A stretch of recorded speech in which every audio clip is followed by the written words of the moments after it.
Good morning, everyone. So what I decided to talk about today is something that we've been working on for the better part of 7 years. And what I'm going to try to do is to put what we have done in context. So the focus today is to see what we know about what the biological determinants of peritoneal dialysis are. I want to take a step back and just think through just the very principles of what we take for granted every day. What does dialysis entail? The word dialysis is derived from the Greek word dialusis, and that's the Greek way of writing it. And literally it means dissolution. Dia means through, lysis means loosening or splitting, and that is what dialysis is. Functionally, physiologically, what we are trying to achieve with dialysis is removal of solutes and water. And it is occurring by movement across a semi-permeable membrane. And the membrane could be a synthetic, like we do for hemodialysis, or it could be a naturally occurring membrane, like the peritoneum in people with peritoneal dialysis. The question is, how does a natural structure like the peritoneum allow for dialysis? So it's instructive to understand what the peritoneum looks like. These are histological images of the peritoneum, and it consists primarily of three components. There is this monolayer of mesothelial cells right there where my arrow is.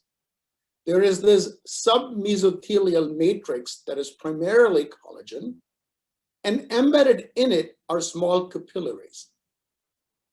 The thickness of these are the capillaries, that is where dialysis is occurring, and the thickness of the submesothelial area is about 50 microns, or 50,000 nanometers.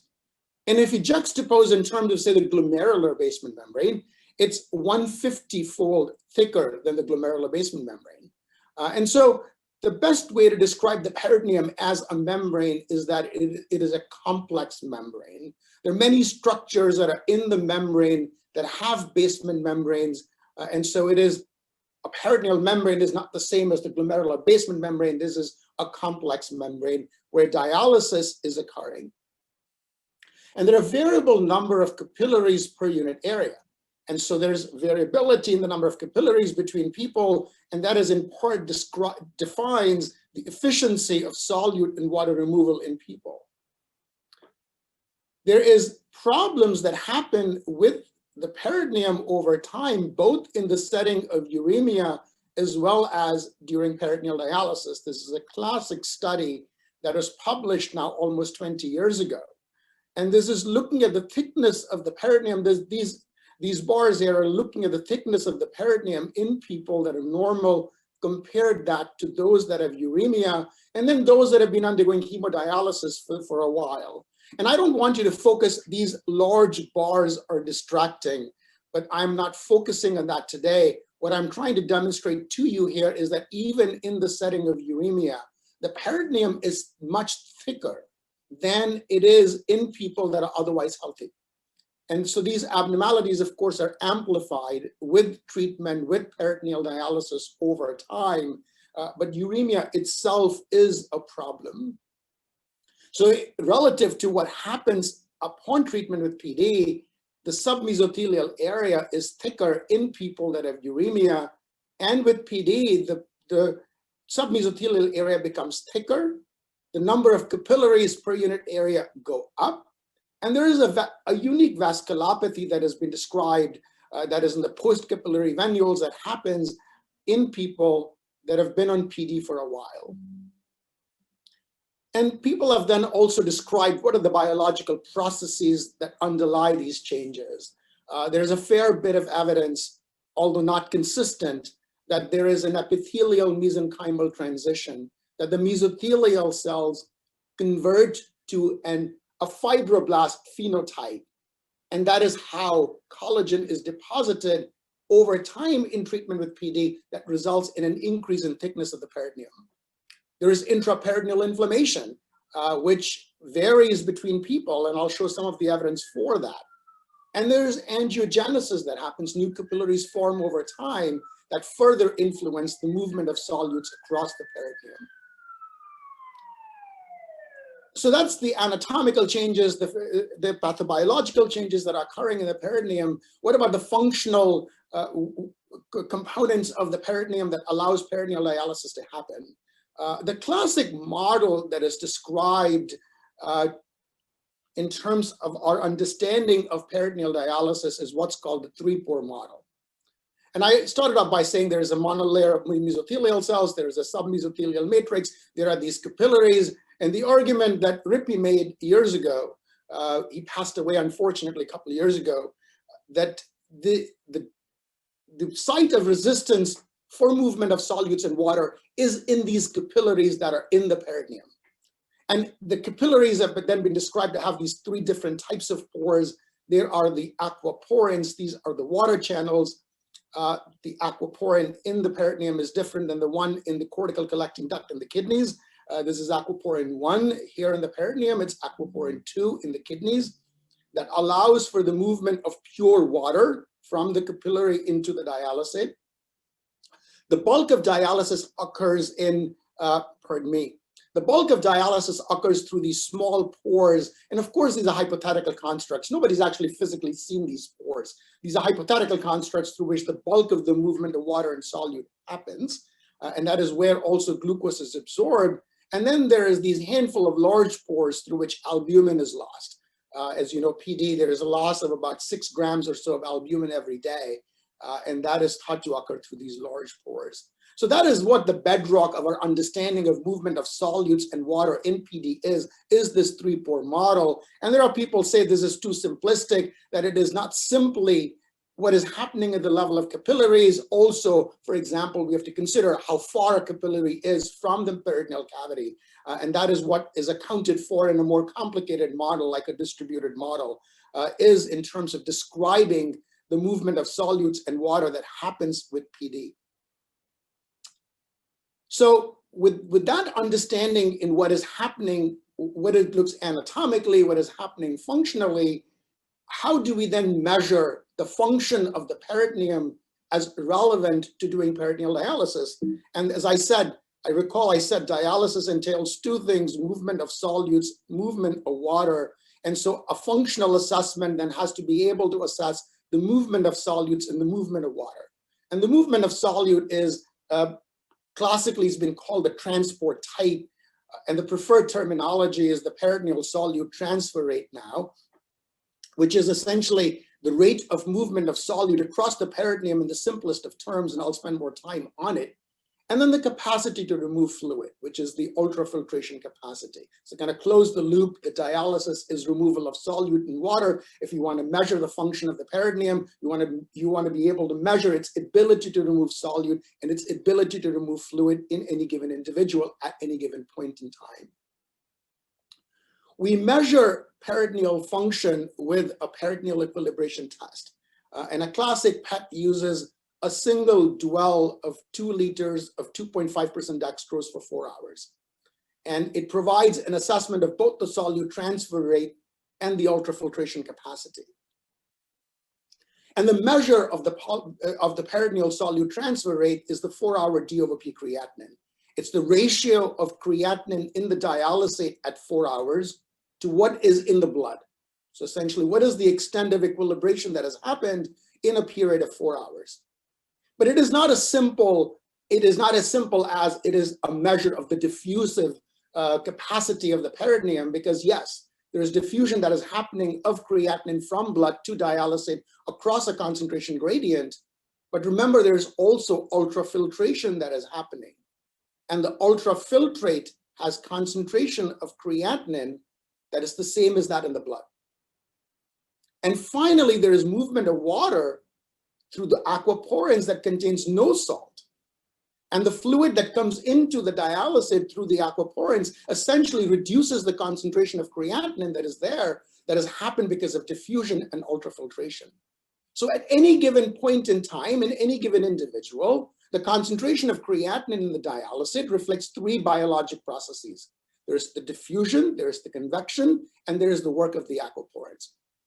But this is what we use in clinical practice to describe the peritoneal solute transfer rate.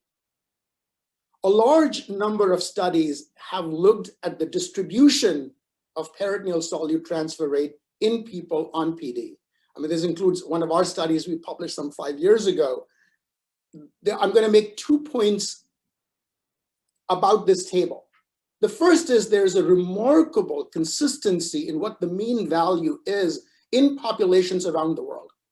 So essentially between 0.65 to 0.70 is the mean D over P creatinine in populations across the world. So that the way I like to think about it, in 4 hours, the concentration of creatinine in the dialysate is 2/3 of what's in the blood. But the second important point is that there is this huge spread between people. There are people, for example, this column here is demonstrating what is the 95% confidence interval for the D over P creatinine, and there is this large variability that is better represented here. So that you could have an individual who has a D over P creatinine of 0.3 and somebody who has a D over P creatinine of 1.0. And the question is why? Is it because somebody's older? Are there differences by gender? Is it because of diabetes versus no diabetes?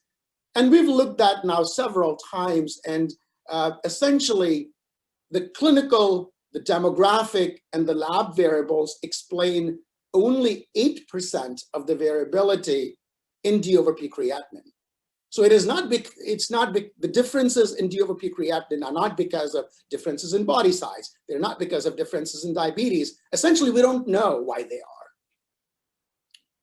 And this variability is clinically meaningful. I mean, those of you that prescribe PD know that the prescription of PD for any given individual depends upon what their peritoneal solute transfer rate is.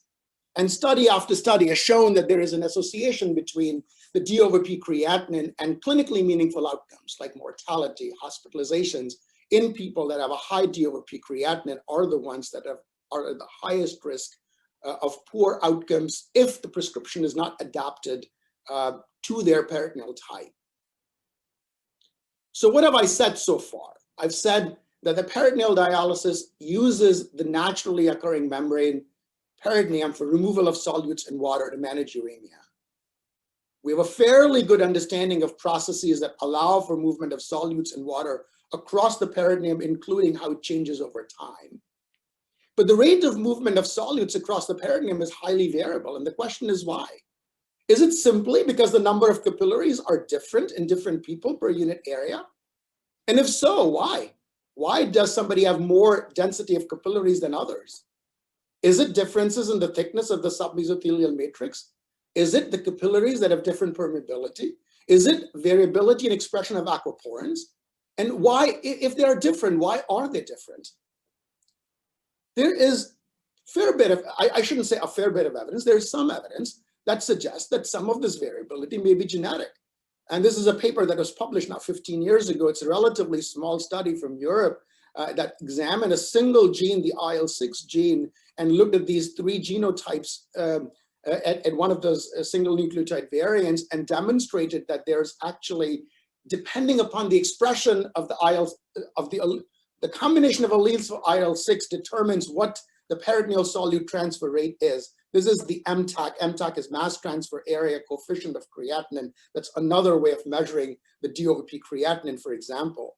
Not only did they say that there's an association between the genotype, but also the expression of the IL-6 gene varies. So that in people that have higher amounts of IL-6 in the dialysate have a higher peritoneal solute transfer rate. So that the genotype differences have a functional significance, bolstering the evidence, so to say, that there may be a genetic basis to this. Pardon me, what did I just do? And then there are all of these candidate genes that have been done. What stands out, of course, is that these studies have been small. They've looked at 12 genes, usually only 1 SNP per gene. They've been inconsistently replicated. But this was the formative evidence that at least made us consider that some of the variability between people in the rate of movement of solutes, for example, in people that do peritoneal dialysis may have a genetic basis.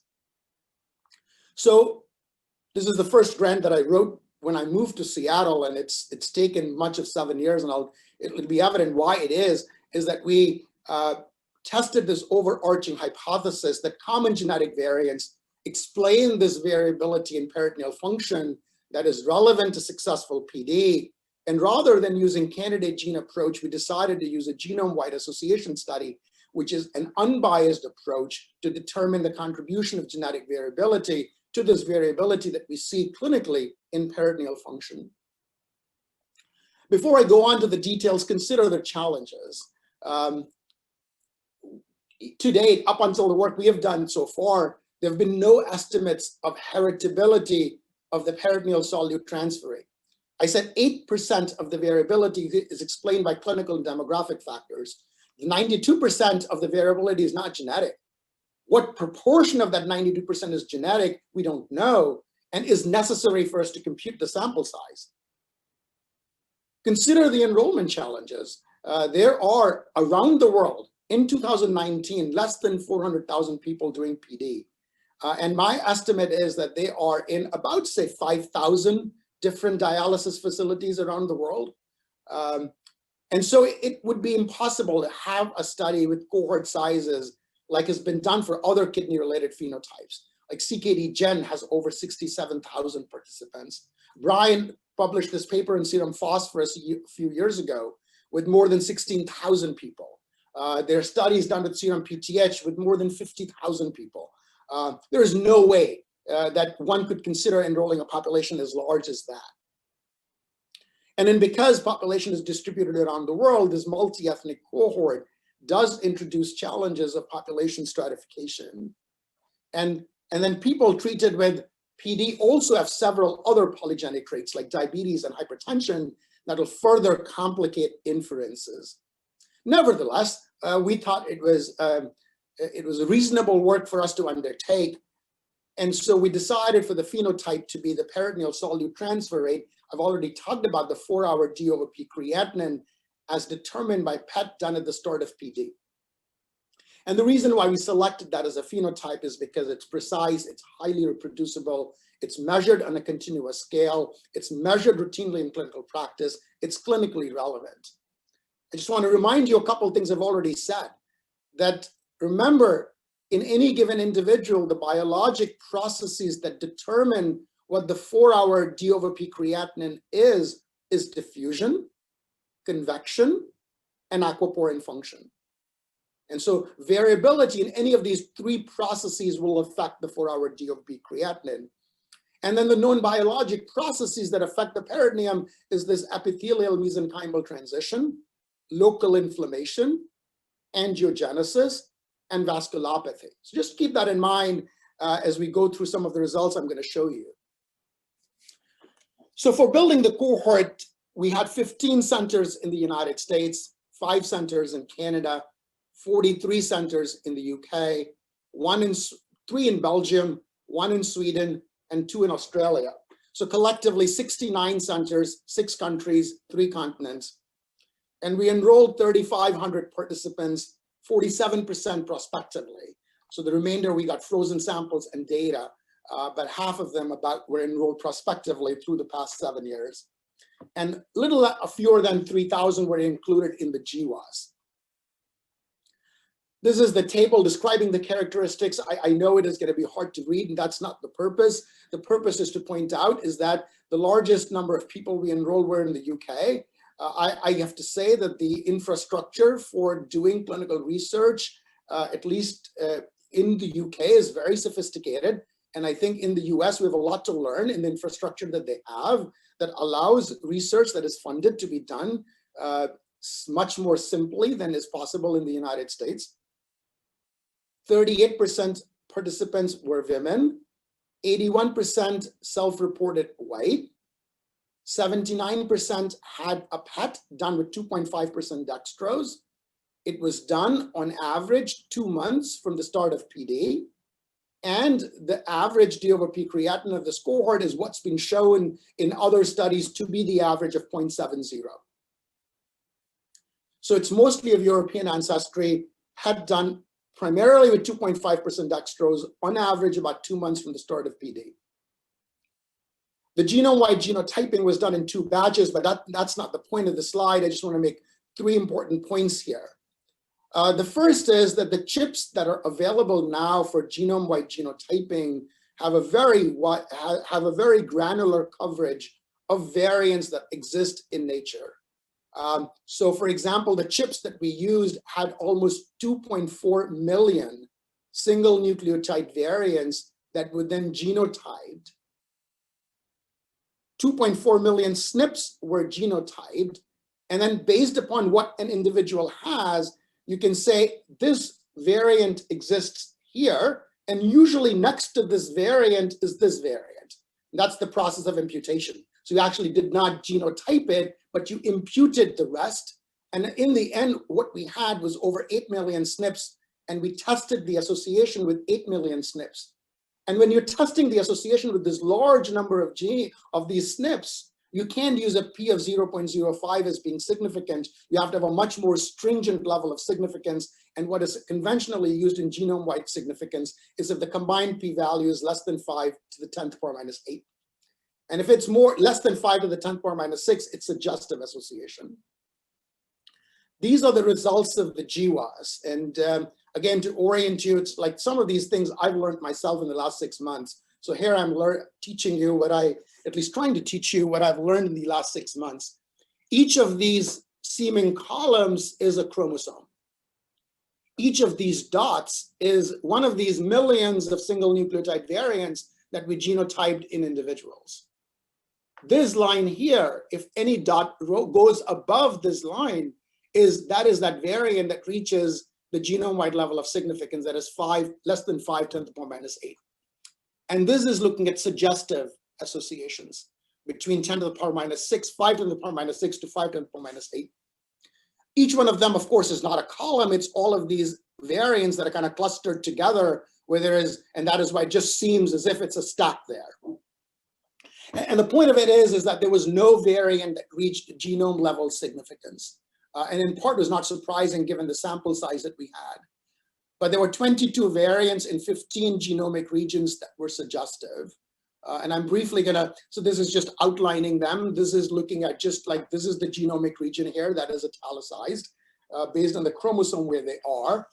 And these are the variants that were identified as being different based upon the phenotype. This gene KDM2B is the gene that achieved the highest level of significance. It's like 3.1 10 to the power minus 7. So not quite 5 10 to the power minus 8. Of these 22 single nucleotide variants, 14 were intronic in regions, 6 are in or near long intergenic non-coding RNAs, and 2 were in regions adjacent to other genes. One of the things that you look at when you have results of a GWAS is the hits that you identify. Does the expression of the phenotype, or whatever the product of the gene is, vary in populations based upon the set of alleles one inherits? So that's regulatory expression. You have GG versus GT versus C, whatever combination TT. If you have that, is the expression of the mRNA or of the protein product vary in tissues based upon the set of alleles you have? And if it varies, it is thought to have a potential physiologic significance. And in the way the system there is organized is that there are these data sets that you can look up. You don't have to do the work yourself. You can look up the data sets, and that's the data set we used as the GTAX.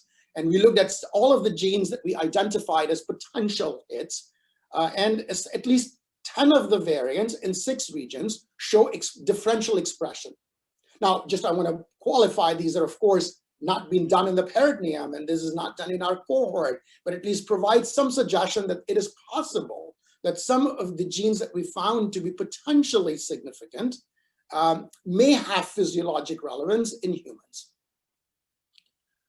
Also, 3 of the genes that we identified, previous studies have shown for them to be associated with epithelial mesenchymal transition in cancers. Recall I talked about EMT as a biologic process in the peritoneum.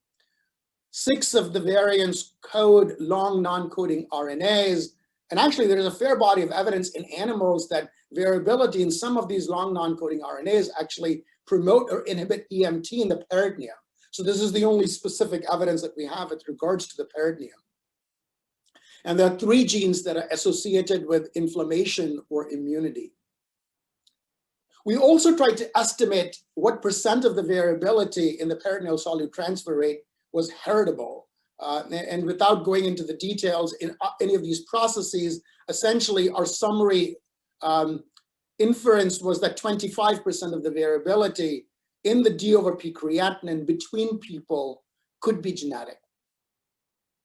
And then we created this polygenic risk score that is a genome-wide polygenic risk score, in which what we do is that you find a set of SNPs that could be associated with the phenotype across the entire genome.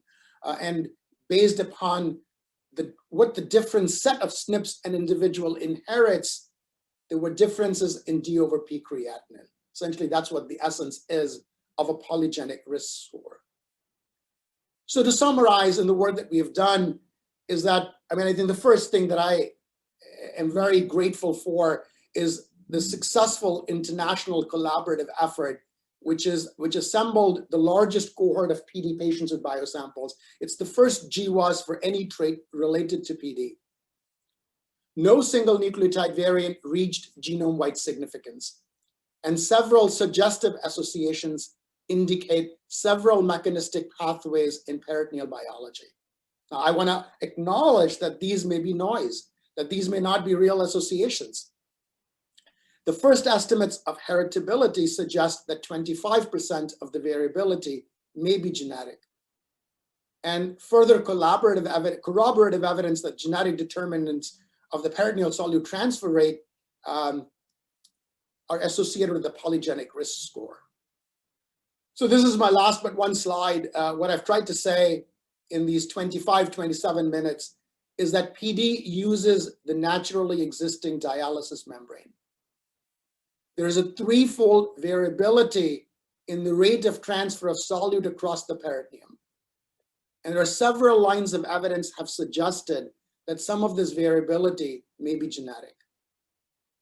BioPD, which is the first GWAS for PD, provides suggestive evidence. I've not tried to claim definitive evidence. We have to be careful for the contribution of common genetic variants to this variability, and it provides the first estimates of heritability. And this is the first step in much work that needs to be done to understand the biologic determinants of PD. And I want to close with acknowledgements of people at the University of Washington and outside the University of Washington. It's involved the work of 91 investigators in 69 centers in 6 countries with over 100 staff members that allowed us to do this. So I want to thank you for your attention. I'll be happy to take comments or questions.